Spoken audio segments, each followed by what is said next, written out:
Hi friends, স্বাধীনতা দিবস উপলক্ষে আজকে আমাদের দুজনেরই ছুটি।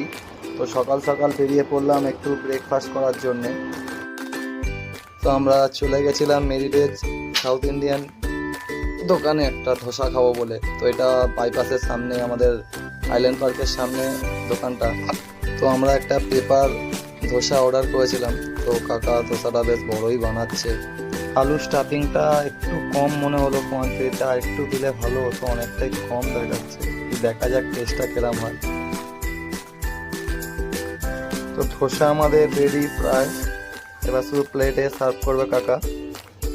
তো কাকা সার্ভ করে দিয়েছে ধোসাটা, এবার খাওয়ার পালা।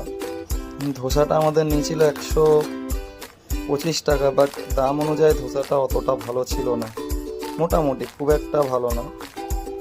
125 টাকা অনুযায়ী খুব একটা ভালো খেতে ছিল না ধোসাটা।